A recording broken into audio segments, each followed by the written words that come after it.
Assalamualaikum warahmatullahi wabarakatuh. Setelah kalian melakukan studi pustaka pada LKPD 1, maka tentunya kalian sudah memahami apa itu yang dinamakan sebagai objek biologi, tingkat organisasi kehidupan, dan permasalahan pada biologi. Pada saat ini saya akan memberikan penguatan materi yang sudah kalian pelajari. Semoga materi penguatan ini dapat menambah wawasan kalian dan menjadikan rujukan pada penugasan LKPD selanjutnya. Materi ini akan menjelaskan tentang objek biologi, tingkat organisasi kehidupan, macam-macam permasalahan biologi.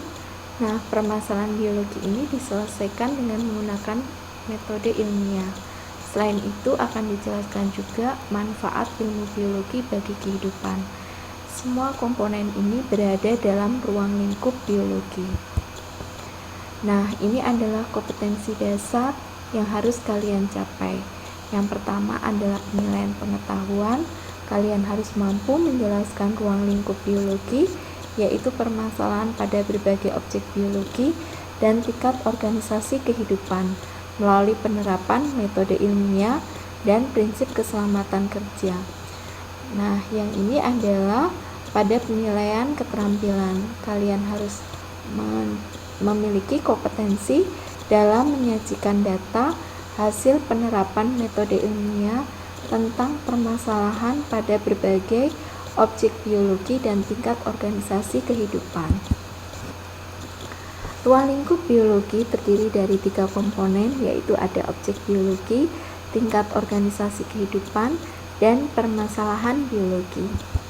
Nah, ini adalah objek biologi yang terdiri dari 6 objek biologi yang akan dipelajari, yaitu ada yang pertama adalah Archaebacteria, yang kedua adalah Eubacteria, yang ketiga adalah Protista, yang keempat adalah dunia fungi atau jamur, yang kelima adalah dunia Plantae, dan yang keenam adalah dunia Animalia.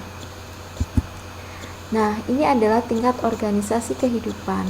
Tingkat organisasi kehidupan mulai dari yang paling bawah ini adalah yang paling sederhana, dimulai dari tingkat molekul, sel, jaringan, organ, sistem organ, organisme, populasi, komunitas, ekosistem, bioma, dan biosfer.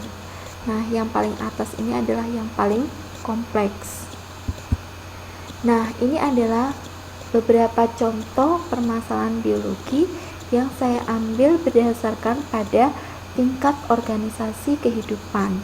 Yang pertama ini adalah permasalahan pada tingkat molekul, yaitu mengalami permasalahan dalam pembentukan molekul hemoglobin pada eritrosit, sehingga menimbulkan apa yang dinamakan sebagai sickle cell anemia, yaitu sel sabit.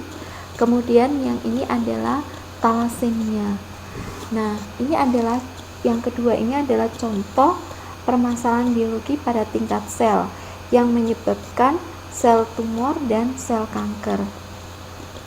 Yang ini adalah contoh permasalahan biologi pada tingkat jaringan, yaitu mengalami masalah di jaringan tulang sehingga menghasilkan osteoporosis. Nah, ini adalah permasalahan biologi pada tingkat organ. Saya berikan contoh di sini adalah tuberkulosis yang menyerang pada mengalami masalah di organ paru-paru. Kemudian ini adalah contoh dari permasalahan biologi pada sistem organ dan individu. Contohnya adalah di sini saya menggunakan adalah diabetes. Nah, akibat dari penyakit diabetes ini juga akan mengganggu sistem organ yang lain. Nah, ini adalah contoh permasalahan pada tingkat populasi yang menyebabkan ledakan penduduk.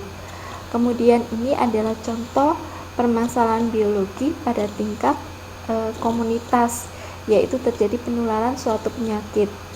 Kemudian ini adalah contoh permasalahan biologi pada tingkat ekosistem yang akan menyebabkan masalah interaksi antara faktor biotik dan faktor biotik dan abiotik. Kesemuanya ini hanya merupakan contoh. Mungkin kalian bisa menyebutkan permasalahan biologi yang berdasarkan pada objek biologi ataupun tingkat organisasi kehidupan yang lain. Nah, beberapa masalah biologi yang sudah saya sebutkan sebelumnya itu dipecahkan. Jadi pemecahan masalahnya dengan metode ilmiah. Apa sih metode ilmiah itu?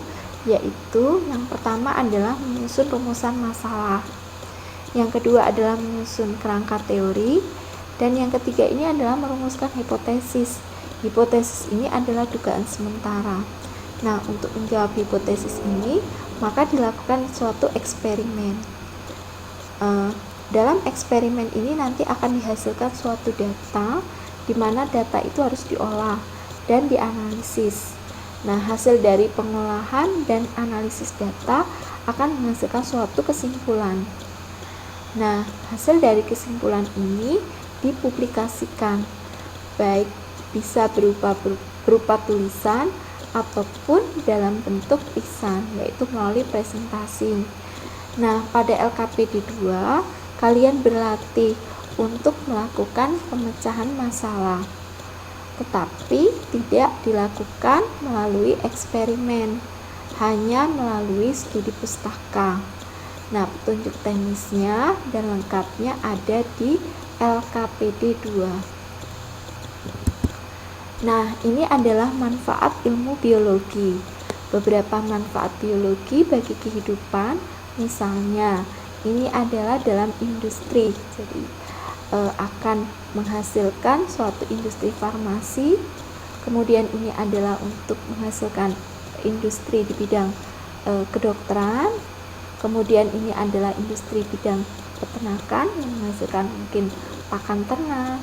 Kemudian di sini adalah industri bidang pertanian, yaitu misalnya menghasilkan industri pupuk ataupun industri pestisida.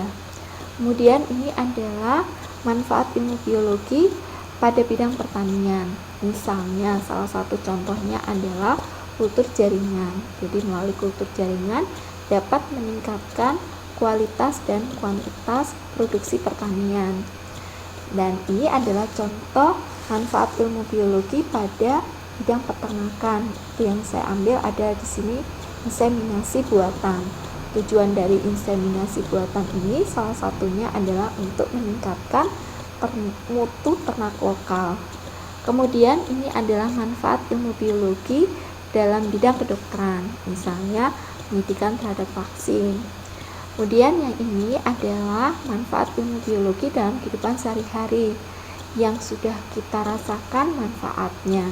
Tentunya kalian tidak asing dari gambar-gambar yang tertera pada slide ini. Kemudian yang ini adalah salah satu contoh manfaat biologi pada bidang bioteknologi, yaitu akan menghasilkan produk baik pada tumbuhan maupun hewan yang menggunakan rekayasa genetik. Mungkin sekian materi penguatan yang saya berikan. Semoga materi ini bermanfaat bagi kalian dan bisa menjadikan rujukan dalam pengerjaan LKPD selanjutnya. Assalamualaikum warahmatullahi wabarakatuh.